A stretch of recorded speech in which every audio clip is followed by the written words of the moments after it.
Yesterday, the Centers for Medicare and Medicaid Services released a report showing that half of the insurers who initially offered plans on the Obamacare exchanges have already fled the markets. I know that similar reports and announcements like these are coming out literally every day, but each of these announcements further reveal the failure of Obamacare. For the millions of American families and individuals caught in the fallout of Obamacare's collapse, these reports come as no surprise. They have been suffering the consequences of this failed law firsthand for far too long. And it's time for Senate Republicans to step up and fulfill the promise they made to those Americans by repealing and replacing it.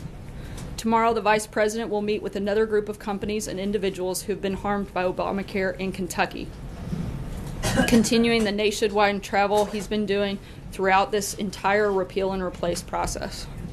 The President is determined to sign a bill that restores choice to the American people as soon as possible. Of course, while Republicans are working around the clock, and as Senator McConnell just announced, well into August to address some of our biggest legislative priorities, and as Mark and I both told you yesterday, Democrats are looking to set a record for pointless and dangerous obstruction. I know Mark went through some of the numbers with you yesterday, but there are just a few that I find truly astounding and would like to reiterate.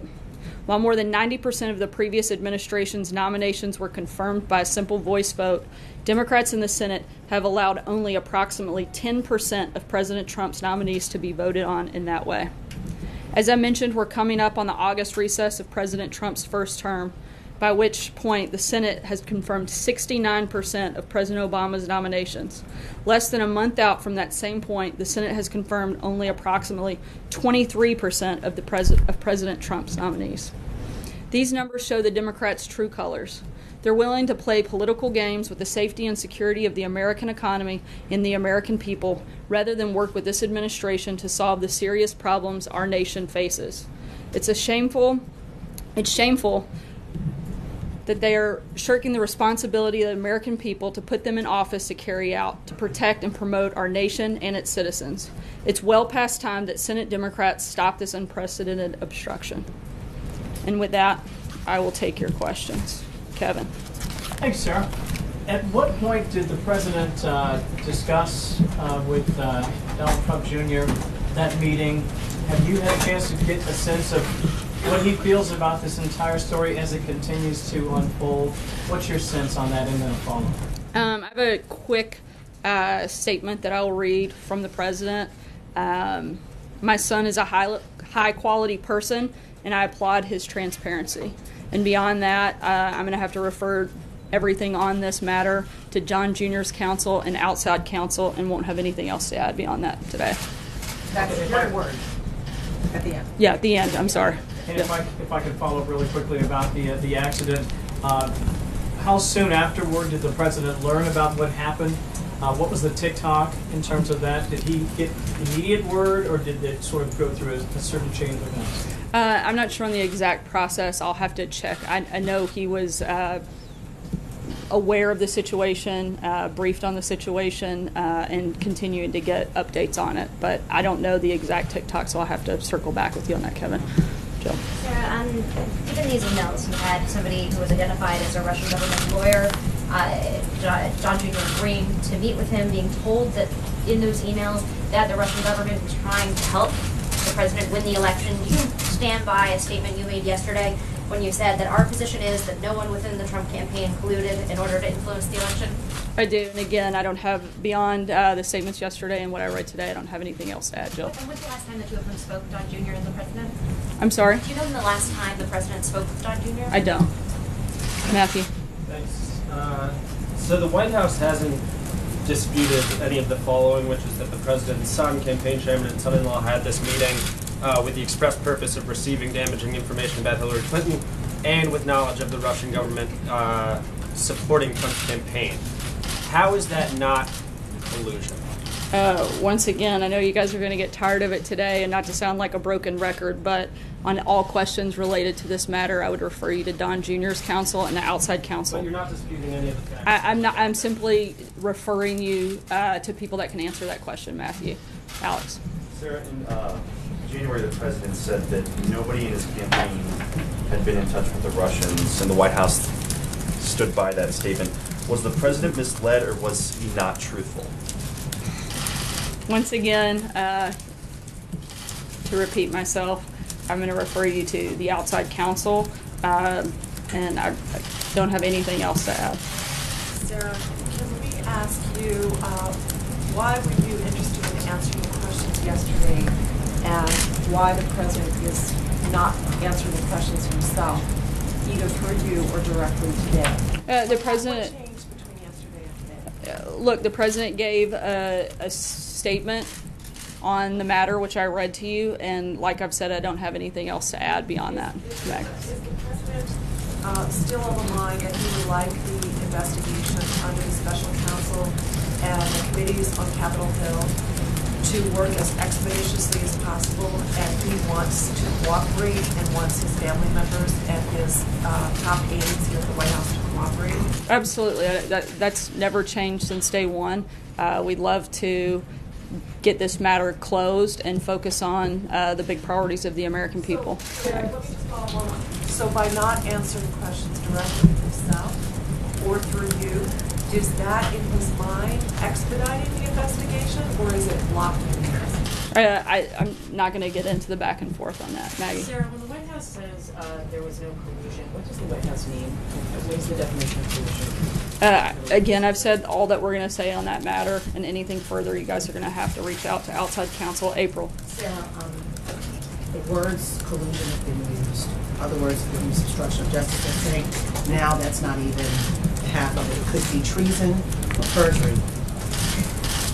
What does the White House have to say? There are new terms brought into this, new serious, more serious terms brought into this. I don't know how many times we'll have to address this. I'm not asking about Don Jr. I'm asking about these words being brought into this equation that you want, this White House wants this whole investigation to be gone. There are new words now brought in. I think those new words are ridiculous. Zeke. Thanks, sir.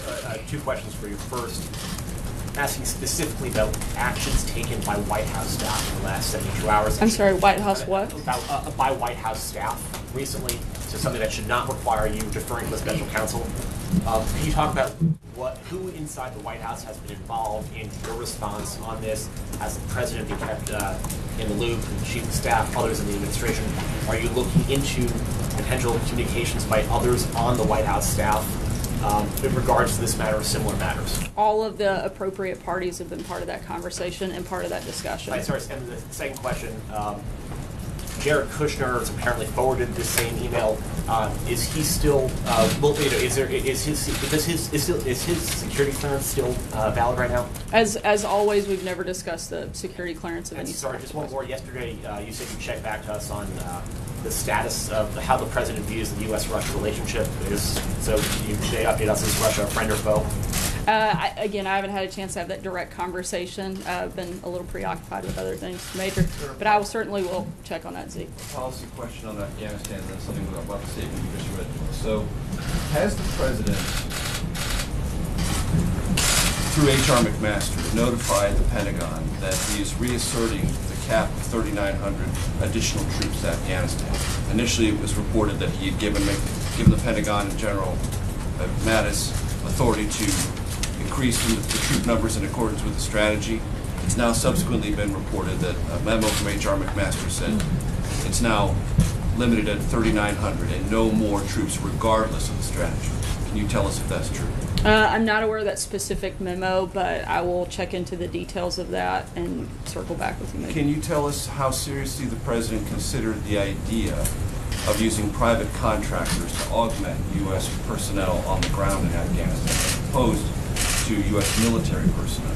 I know that we feel it's important to get input from all perspectives, and all of the right people were part of that process throughout in any conversation. Look, we've used contractors extensively over the last 16 years. Currently, there are tens of thousands of contractors that are bravely serving alongside a lot of the U.S. military and coalition forces, and we're finalizing the review fully of the Afghanistan policy, and it only makes sense to consult those leaders in the field as well, and that's simply just part of the review process. When you say the right people, does that include Eric Prince? I'm sorry, I meant from our inside internally. All of the right people would be part of that process in terms of national security team. Can you confirm if Eric Prince was part of the conversations about the contract? I can't, but I cannot at this time, but I'll check and let All you right, know. not on the president's statement, because you can talk about that, I would assume, since you read it to us. What transparency is the president applauding? I believe the willingness on behalf of everyone within the administration or anything about Don beyond Jr., that. right? I'm sorry, The and statement was anything. about Don Jr. I know, I'm trying to finish my sentence, Major. And anyone beyond that might be asked questions, the willingness to do so and to be fully transparent and open and answer any questions through the correct process, whether that is through the special counsel or anything beyond that. Peter? Sir, is the president aware, as he speaks about the transparency of his son, that he only released those emails after being informed that the New York Times was about to publish them? I'm not sure, Peter. I'd have to check. Let me ask you more broadly about what we spoke about yesterday on the topic of appropriateness in terms of campaigns. Explain to Americans who are asking this question today why it's appropriate for a presidential campaign to accept a meeting with a Russian national after being promised high-level and sensitive information presented as part of Russia and its government's support for Mr. Trump. Explain to Americans why that would be appropriate. Again, I'm not going to get into the details of anything surrounding this, and would refer you to Don Jr.'s counsel. Do you stand by your statement that it was? As I mentioned earlier, I stand by everything I said yesterday. Stephen. The vice president, through his spokesman, said today that Mr. Pence is not focused on stories about the campaign, particularly stories about the time before he joined the ticket. That's been taken by many people in this town to suggest that there is a distance between the president and the vice president on this. Is there such a distance? Not at all. There's absolutely no distance between the president and the vice president. Do you know if the president has spoken to the vice president about this? I don't know if they've spoken directly about this, but I know they've spoken today. One more question. There are lots of people who would like to know why this briefing was off camera today. Do you have a rationale for it? As we've said many times before, I believe Sean stated back in December, we're always looking at different approaches and different ways to communicate the president's message and talk about the agenda. This is one of the many ways we choose to do that. Justin. I'm going to take 2 bites at this apple as well. The first is the stock market. Let's not break precedent. The stock market sharply declined today on the release of the emails by Don Jr. And so I'm wondering if you're concerned that these revelations are going to impact the U.S. economy, and if you want to offer any assurances to investors that see this news and are obviously responding. Look, the president, as he has been, not just since assuming office, but throughout the campaign, is focused on doing everything he can to strengthen and grow our economy, and that certainly hasn't changed today, nor will it at any point that he's president, Justin. And then to go back to the statement that you read, the president says that he applauds Don Jr.'s transparency. I'm wondering if you guys would commit now to disclosing any other meetings that happened between the Russian nationals and members of the Trump campaign towards that sort of There's nothing that I'm aware of at this time, Justin. Yesterday, you compared the meeting to Hillary Clinton's campaign's coordination with Ukraine. Do you feel that coordinating with all countries in the world are pretty much the same? That there's no difference between Ukraine and Russia or any other country? I think it would depend on the nature. I mean, I can't speak about theoretical or hypothetical just take Ukraine and situations. Russia. Do you feel that they're equivalent? In what way? Well, I mean, they're two very different countries. I'm not going to put them on an equivalent playing field across the board on any matter that could possibly come Do you up. consider them both, allies, partners of the United States, or adversaries? I mean, in what way are they similar? Because I was talking about the process, not the two countries. I was talking about the process that had been gone through by both sides. That was all. That was the only point I was making. Okay, but I thought you were saying if it was okay for Hillary to coordinate with Ukraine, it should be okay, or to meet with Ukraine about possible information that might be relevant in the campaign. It would be equally okay to meet with Russians about information they. I was talking about simply the process and nothing beyond that. You still think it was okay? Put aside the issue of collusion. Is it appropriate to meet with Russians about information they might have? As I've said earlier, I stand by the comments I made yesterday. Trey? Thanks, Sarah. I have 2 quick questions for you. Have you spoken with the president in the past 24 hours? Yes. What was the general reaction to this story without getting into an official official White House response to some of the questions earlier. Did you speak with him about this story? I think that the president is, I would say, frustrated with the process of the fact that this continues to be an issue, and he would love for us to be focused on things like Justin mentioned, the economy, on healthcare, on tax reform, on infrastructure, and that's the place that his mind is, and that's what he'd like to be discussing. John Gizzi? Yeah. Thank you, Sarah. I have two questions as well. Senator Rubio said this morning that the entire matter involving Donald Trump Jr. is, and I quote, Mueller territory. In other words, it should be left solely up to the special prosecutor. What's the White House reaction to that? Again, I would refer you to the outside special counsel, and I think that's something that they could work on together. So you have no reaction to what Senator Rubio said? No, I don't, John. All right. My other question is about personnel. The president has, and you pointed this out yesterday in the form you handed out, numerous judicial vacancies to fill, including 4 on the controversial Ninth Circuit Court of Appeals. In an effort to speed this up, will the administration waive the blue slip process from senators and the opinion of the American Bar Association? I don't know if those conversations have taken place about whether or not to waive that in order to expedite, but I'll be happy to check into it for you. Olivier? Thanks. I have 3, but I'll try to be quick. 3? Secretary Mattis said about a month ago that you guys would be rolling out the new Afghanistan strategy by mid-July. Does that still hold? I know that the plan is to roll that out after there's been a full review process, and I don't have anything beyond that at this point. I know they'd like to do that soon. Okay, you don't have anything beyond that. Be that as it may, what role does the president see for himself in terms of explaining the strategy to the American people? Does he plan a primetime address? Does he plan a press conference? Does he plan a national tour? How implicated do you think he will be in selling the new strategy to the public? I think those things will be determined once the new strategy is finalized. Last one. Whose decision was it to provide relatively limited answers today to the Don Jr. Questions? Is it a lawyer? Did the White House counsel instruct you not to do this? Is it a communications decision? Who made that decision? The appropriate parties were part of the conversation. That decision was made internally. Jordan? Thanks, Sarah. The administration missed this deadline to make a decision on steel tariffs. Can you give us an update on where that decision stands? Can we expect a decision this week? Yeah, the report and any recommendations within that report are going through a normal interagency review process, and as soon as that's completed, that'll be released, hopefully in short order. Is there a reason the deadline? Look, this is a self-imposed deadline, and they're working to get it through the final review process as quickly as possible. John? Thanks a lot, Sarah. In the conversation that you had with the president, did he give an indication to you that these stories that we see come out day after day in the New York Times specifically are in any way self-inflicted? After all, it's the meeting that Don Jr. had with this Russian lawyer that has precipitated all of this. No, and I think the president's made it pretty clear his position on this entire process.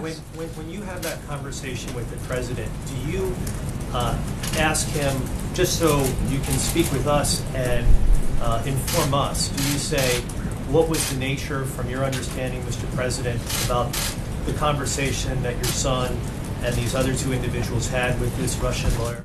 I didn't have that type of conversation. The conversations I have are, the goal is to get information that I can best communicate to you guys, whether it's on healthcare or infrastructure or tax reform or any other matter. The way those conversations play out are going to vary from topic to topic. Go ahead. Yes, ma'am. On sanctions, I wanted to ask, is the White House suggesting or asking for new language to insert kind of a tweak to give the president the waivers, the national security waivers that you're seeking, or is the White House wanting to see the bill canceled altogether or killed altogether? As I said yesterday, the president's committed to maintaining the existing sanctions against Russia until Moscow reverses the aggressive actions against Ukraine that triggered the sanctions. And President Trump reaffirmed this position at the G20 last Friday. But this is more about foreign policy and having the flexibility to negotiate with other countries, and this includes working with allies and partners to present a united front to common foes, and we remain committed to working with Congress on those issues. No. Yeah. Thank you. With the sorry, you just approached my question. I'm sorry. Can you call on me next, sir? Sure. Okay, thank you. With Mosul now in Iraqi hands, does the president have a strategy for the future of Iraq, for U.S. involvement in Iraq? Those are continued conversations, and as we have announcements on it, we'll let you guys know. Thanks, Sarah. I'm gonna take this one. I promised I'd come to him next. Is President Trump now aware of the Russian government effort to influence the campaign in his favor? I'm sorry? Is the president now aware of the Russian government effort to influence the campaign in his favor? Again, I'm not going to answer any questions on that matter. And a follow up on that. Yesterday, you were asked when the president learned of the Donald Jr. meeting, and your response was, "I believe in the last couple of days is my understanding." Is there any reason that we should think that answer would change today? Have you learned anything new that would change your response there? No, I haven't. Thanks, guys, so much. Sir, will you? We're about to comment on your Kushner or Comey.